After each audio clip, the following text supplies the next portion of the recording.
नमस्कार दोस्तों, accounts and taxation training point YouTube channel Tally by N K sir Bikaner. और काफी दिनों बाद आज मैं वीडियो अपलोड कर रहा हूँ क्योंकि आपको पता है जुलाई का महीने था जो कि ITR और की तारीख और अभी ऑडिट का भी टाइम चल रहा है, तो उस वजह से बिजी रहते हैं। और मैं आज के वीडियो में आपको बताने वाला हूँ नरेशन। जी दोस्तों, यदि आप अकाउंट्स का काम कर रहे हो और आप एंट्रिया करते हो तो एंट्रिया करते समय आपको नरेशन लिखने बहुत ज्यादा जरूरी होते हैं। बिना नरेशन की एंट्री आधी अधूरी मानी जाती है, क्योंकि नरेशन से ही एंट्री का पता चलता है कि क्या हुआ है। यानी आप चाहे कोई भी लेन देन करो, आपका जो नरेशन है उसी से पता चलता है कि आपने क्या व्यवहार किया है। तो आज के इस वीडियो में मैं आपको सिखाने वाला हूँ नरेशन, जो कि आप कोई भी सॉफ्टवेयर हो, चाहे मैनुअल अकाउंटिंग भी करो तो आपको नरेशन जरूरी होता है। आप किसी भी सॉफ्टवेयर में टेली, बीजी से, जो भी आप टेली, बीजी वगैरह आप बहुत अकाउंटिंग सॉफ्टवेयर आते हैं, आप कहीं पर भी अकाउंट्स का काम करोगे तो बिना नरेशन एंट्री नहीं करनी चाहिए। और नरेशन आपको पता है कितना ज्यादा जरूरी है, सब कुछ नरेशन से ही पता चलता है। और जितना स्ट्रॉन्ग नरेशन होता है, यानी बड़ा नरेशन, उतना ज्यादा बेनिफिट रहता है क्योंकि उसमें डिटेल ज्यादा होती है। तो आज के इस वीडियो में स्टार्ट करते हैं नरेशन, और मैं आपको मेरी तरफ से जो जो नरेशन है बताना चाहता हूँ। और देखो, मैं बता देता हूँ वीडियो स्टार्ट करने से पहले नरेशन वाला। देखो, नरेशन के बहुत सारे अलग अलग तरीके हैं, सबके अलग अलग तरीके होते हैं नरेशन लिखने के। मैं मेरे हिसाब से एक बार तरीके बता देता हूँ। यदि कोई गलती और हो तो आप कमेंट्स कर सकते हो। और जैसे कि मैंने कही दिया है, सबके अलग अलग तरीके होते हैं। और इसमें ऐसा है कि कोई इंग्लिश का, टेंस का और लगभग कोई रोल नहीं रहता है, ठीक है ना। आपको अगर थोड़ी बहुत भी इंग्लिश आती है तो नरेशन आपको मैं सारे तरीके बता दूंगा नरेशन के, और उसके हिसाब से आप अपने हिसाब से भी नरेशन है जो लिख सकते हो। मैं मेरे से जितना होता है मैं आज इस वीडियो में नरेशन बताने वाला हूँ दोस्तों। और काफ़ी स्टूडेंट है मेरे जो कि हमेशा कहते हैं सर आप नरेशन वाला वीडियो कब अपलोड करोगे, कब अपलोड करोगे।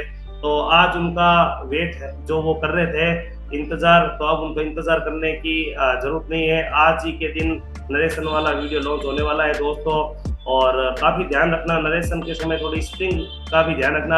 हालांकि मैं हिंदी मीडियम से हूँ, मुझे भी इतनी इंग्लिश नहीं आती है, लेकिन ठीक है थोड़ी बहुत आती है, तो आप ध्यान रखना। और बाकी कोई गलती और हो तो आप कमेंट्स में लिख सकते हो और आप अपने लेवल पर भी उसको सुधार सकते हो।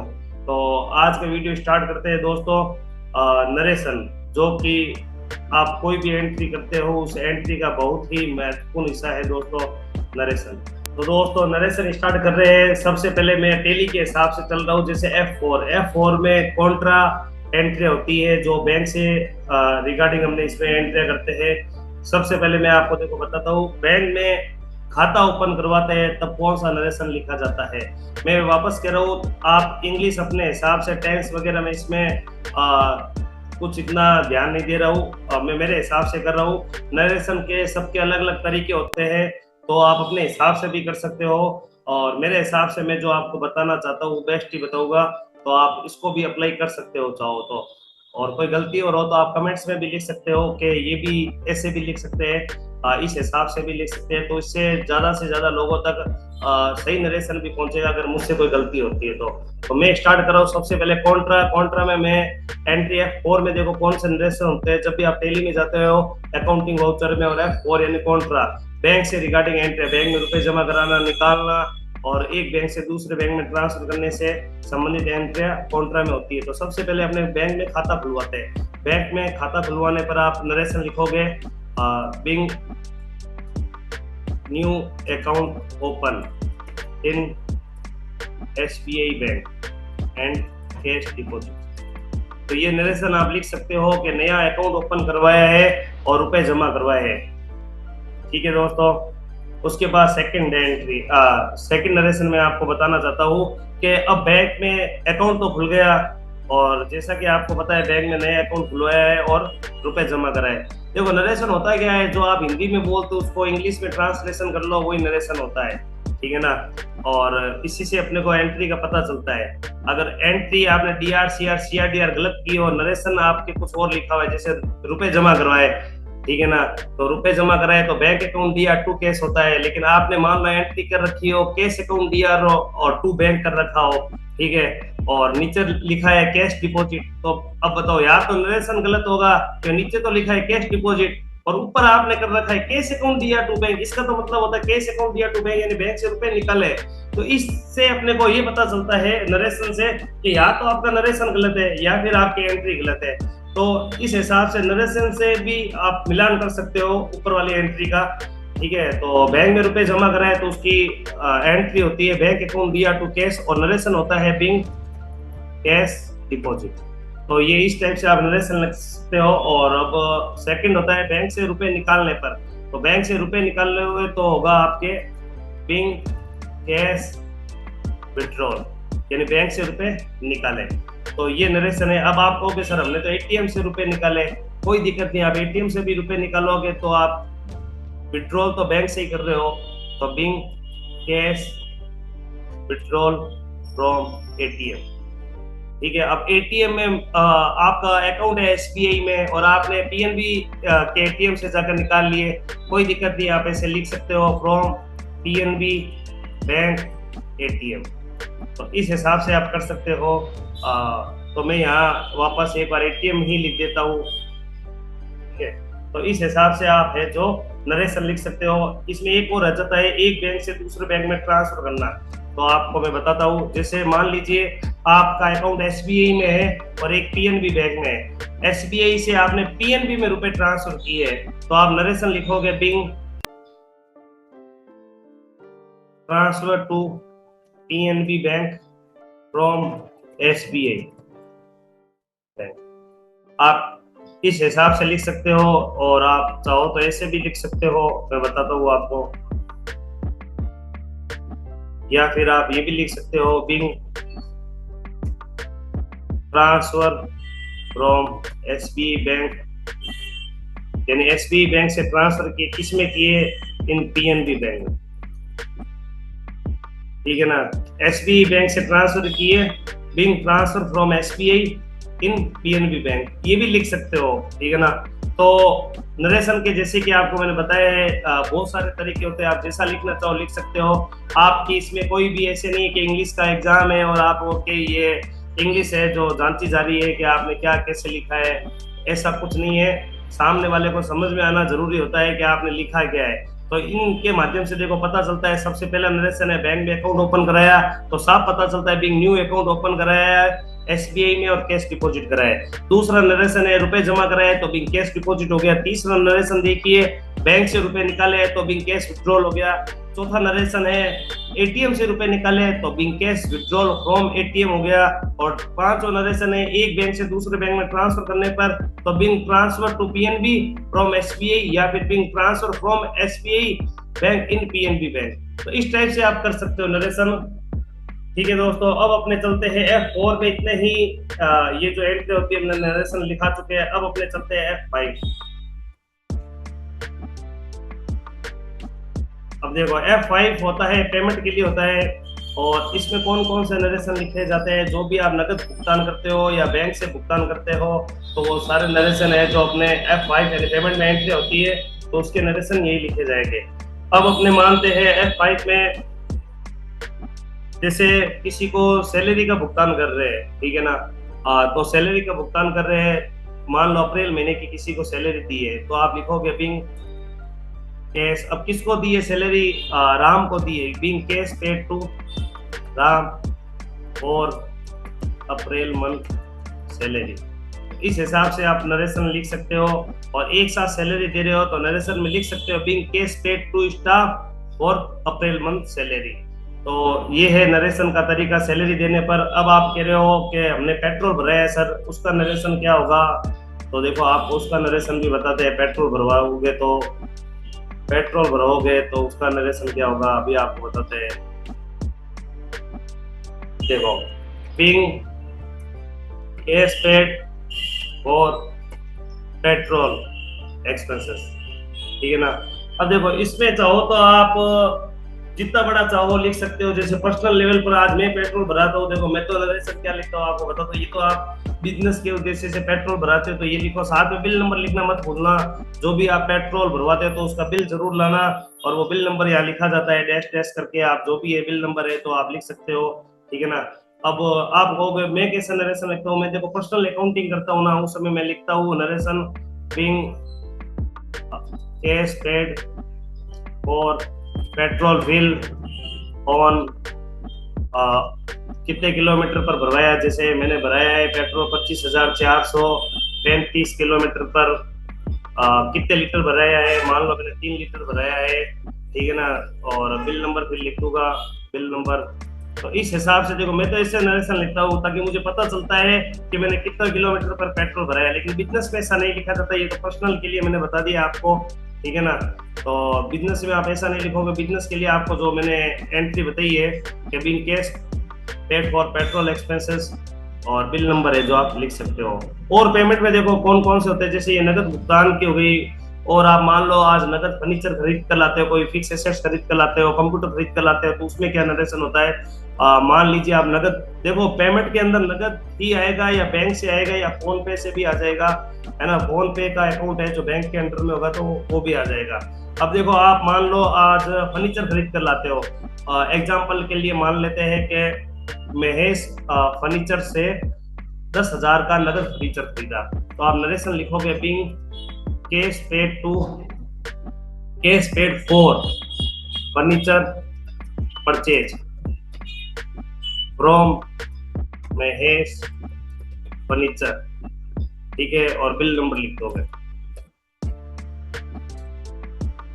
तो ये देखिए, इस नरेशन से पता चलता है कि आपने महेश फर्नीचर से है जो फर्नीचर खरीदा है और बिल नंबर इतने है। अब फर्नीचर में क्या खरीदा है, देखो स्ट्रॉन्ग नरेशन का मतलब ये होता है कि आप सारी डिटेल लिखते हो। फर्नीचर में क्या खरीदा है, और आगे लिख सकते हो 1 पीस कंप्यूटर टेबल 4 चेयर, ठीक है। और इस हिसाब से आप लिख सकते हो कि आपने 1 पीस कंप्यूटर टेबल खरीदी है, 4 चेयर खरीदे है। यानी आप इस नरेशन में पूरा विवरण लिख सकते हो। ये होता है स्ट्रॉन्ग नरेशन। इससे अपने को जब भी एंट्री देखते हैं तो अपने ये भी पता चलता है कि फर्नीचर के अंदर कौन कौन से आइटम खरीदे हैं। तो ये भी आपको करना चाहिए दोस्तों। और इससे क्या है, आपको पता है नरेशन से आपको पता चल सकता है हर एक चीज। कभी भी कोई एंट्री देखते हो तो आपको बिल निकालने की जरूरत नहीं पड़ेगी, नरेशन से ही पता चल जाएगा कि आपने इसमें कौन कौन से आइटम खरीदे। जैसे अब मैं स्टेशनरी खरीदता हूँ, तो ये देखिए ऊपर थोड़ी स्पेलिंग मिस्टेक हो गई, इसको सही करते हैं पहले ना, बिंग, ठीक है ना। अब ये बिंग क्यों लिखा है, बिंग का मतलब हुआ होता है, ठीक है ना, ये खर्चा हुआ। तो इस हिसाब से आप अकाउंटिंग में 11th में भी जब बुक्स देखते हो उसमें सारे नरेशन बिंग से ही स्टार्ट होता है, तो इसलिए आपने बिंग से लिखा है। अब अपने नेक्स्ट नरेशन है स्टेशनरी खरीदी है नगद, ठीक है। तो आप मान लीजिए स्टेशनरी खरीदी तो नरेशन लिखोगे बिंग कैश पेड टू, मान लीजिए मैंने स्टेशनरी खरीदी है अपने अजय स्टेशनरी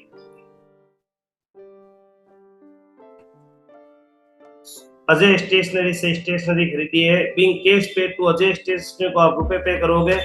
और क्यों करोगे, क्योंकि आपने स्टेशनरी खरीदी है। तो being cash paid to Ajay stationery for stationery item purchase, ठीक है। ये लिखने के बाद आप आइटम लिख सकते हो क्या क्या खरीदे हैं आपने। इंडेक्स फाइलें खरीदी है तो लिखो आप 5 पीस इंडेक्स फाइल्स, ठीक है ना। और क्या खरीदा है आपने, पेन खरीदे हैं, पेन लिख लो, ठीक है। उसके अलावा आप जो भी परचेज करते हो इसके अंदर आप लिख सकते हो, ठीक है। आइटम भी, इससे ये पता चलता है कि आइटम से कि आपने क्या क्या स्टेशनरी खरीदी है। इस हिसाब से ये स्टेशनरी परचेज है जो आपकी उस एंट्री का नरेशन हो गया। तो ये देखिए अभी तक अपने जो भी है नगद खर्चे कर रहे हैं और उनका नरेशन लिख रहे हैं। आपको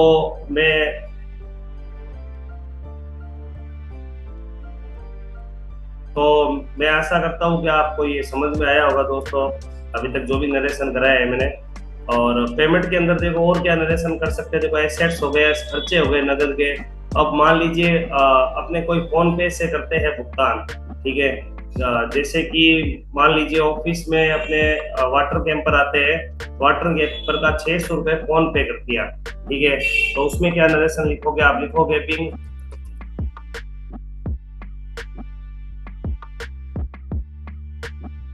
फोन पे टू वाटर कैंपर, जिस व्यक्ति को फोन पे किया है उसका नाम है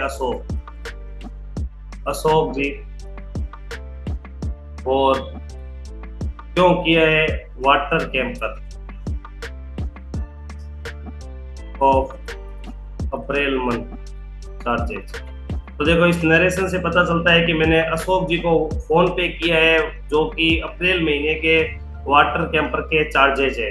अब नेक्स्ट नरेशन है, अपने बिजली का बिल भराया है और ऑनलाइन भराया है बैंक से। तो बैंक से ऑनलाइन भराया है तो आप लिखोगे बिंग ऑनलाइन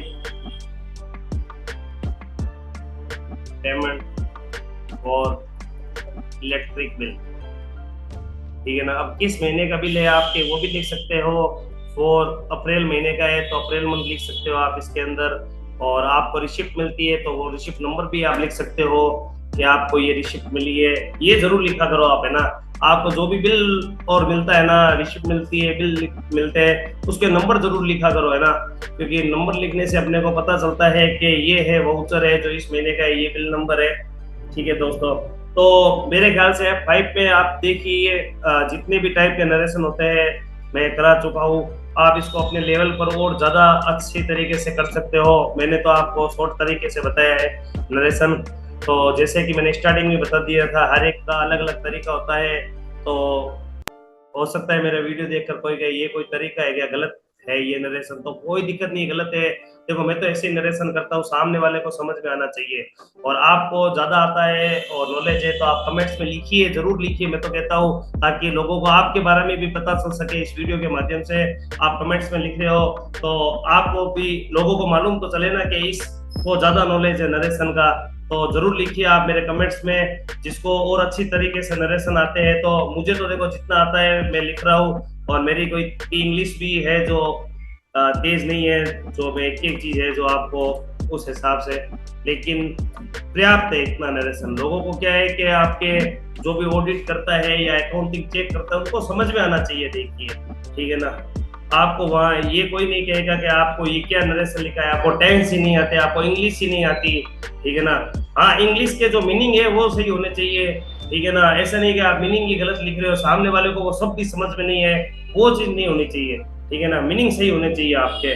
तो अगला नरेशन अपने F6 रिसिप्ट का करते हैं, ठीक है। एक F5 में मैं आपको ये भी बता देता हूँ एक नरेशन, जैसे आप किसी को भुगतान करते हो, ठीक है ना। तो भुगतान करते हो तो आप लिखोगे, जैसे अपने किसी को कोई आया और एडवांस रुपए देते हैं, ठीक है ना। तो एडवांस रुपए देते हैं तो लिखोगे पिंग। अब आपका एक दोस्त है, उस दोस्त का नाम है अपने मान लीजिए उस दोस्त का नाम है अपने शिव है, ठीक है ना। तो आपके दोस्त का नाम शिव है, वो शिव आया और उसको 50,000 रुपए की जरूरत है, ठीक है ना। तो आपने 50,000 का चेक दे दिया, ठीक है। इसका क्या नरेशन लिखेंगे, सबसे पहले तो आप लिखोगे चेक नंबर, ठीक है ना, 6 डिजिट के चेक नंबर लिखोगे, और फिर लिखोगे आप पिंग चेक गिवन टू, क्या नाम बताया था मैंने, शिव फॉर एडवांस, ठीक है। तो आपका दोस्त शिव है, उस शिव को आपने एडवांस रुपए दिए हैं और जिस चेक से दिए वो चेक नंबर आप लिखोगे।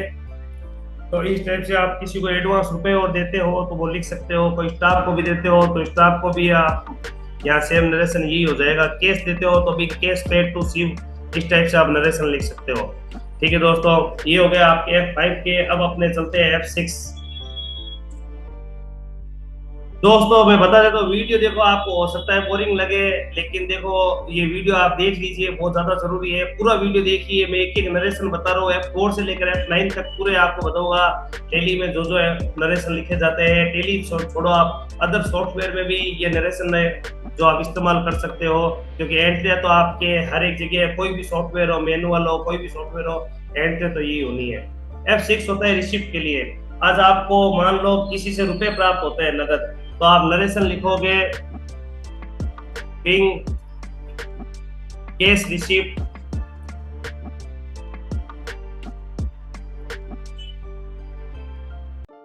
फ्रॉम।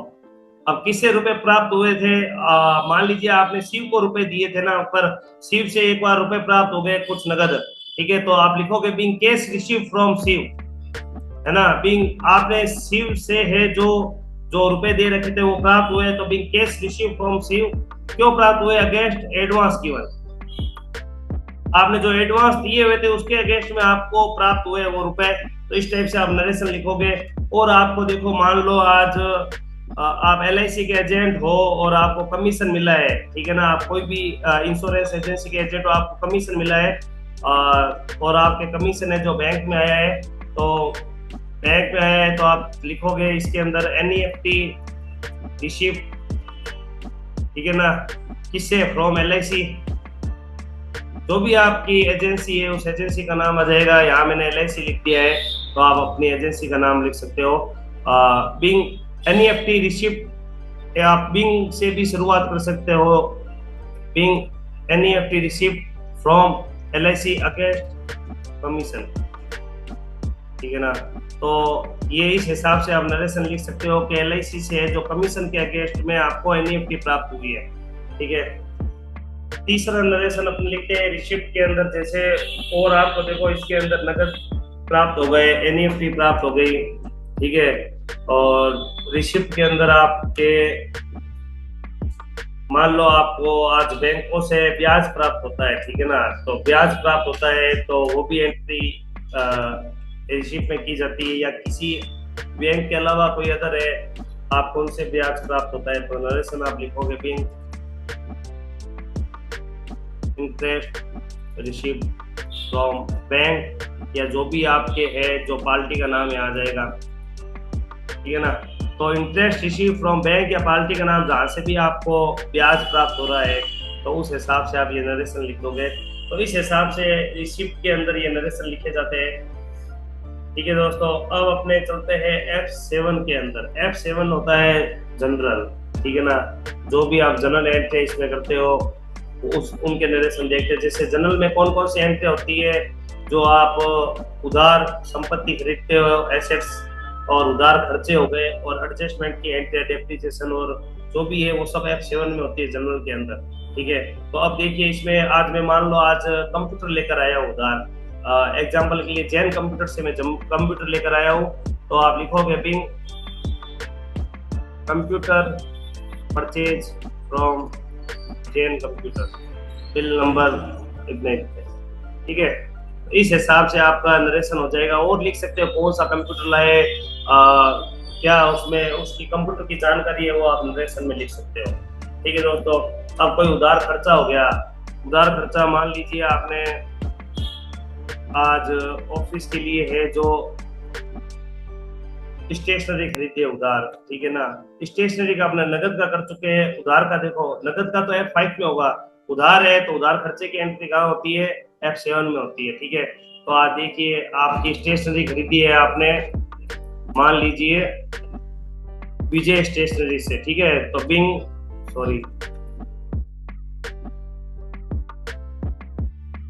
स्टेशनरी परचेज फ्रॉम, देखो यार विजय स्टेशनरी आप नहीं भी लिखो तो कोई दिक्कत नहीं है, क्योंकि उधार खरीदे है तो उधार में तो उसका नाम आ ही रहा है ना।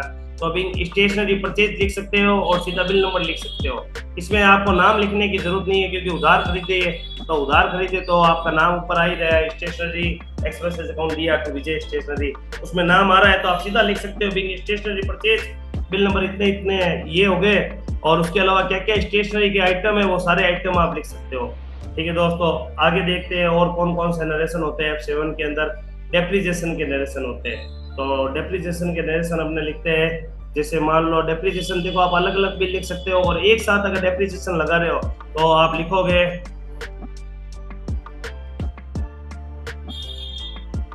Depreciation as per chart.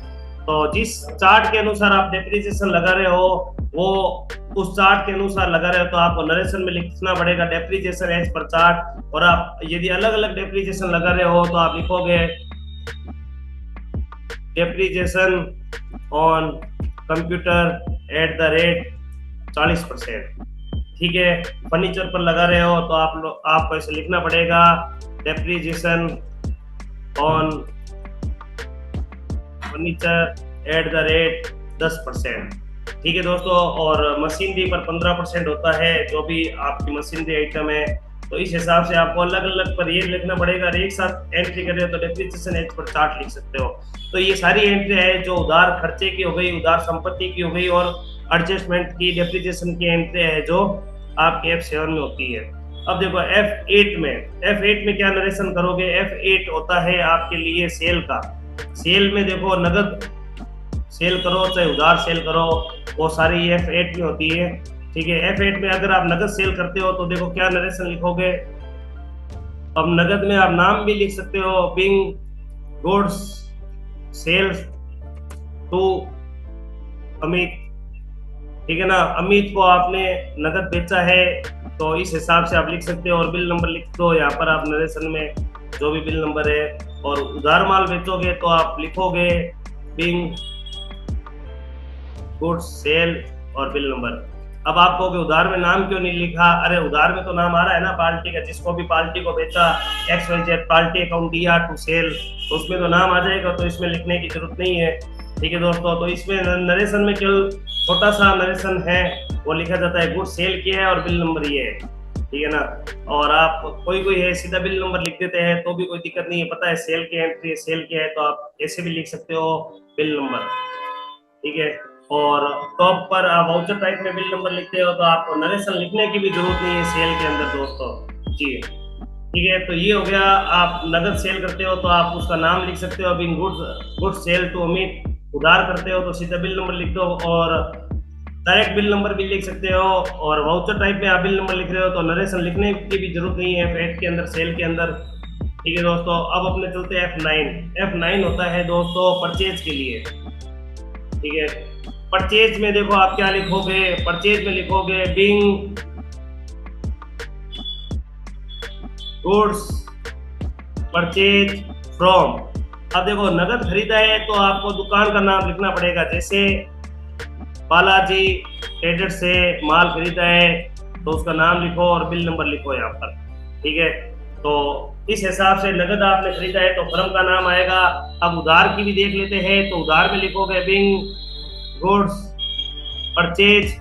और अब यहाँ पार्टी का नाम लिखने की जरूरत है नहीं, क्योंकि माल खरीदते हैं तो परचेज अकाउंट दिया टू XYZ पार्टी जो भी है नाम आ जाता है, तो यहाँ सीधा गुड्स परचेज और बिल नंबर आए जो आप लिख दोगे।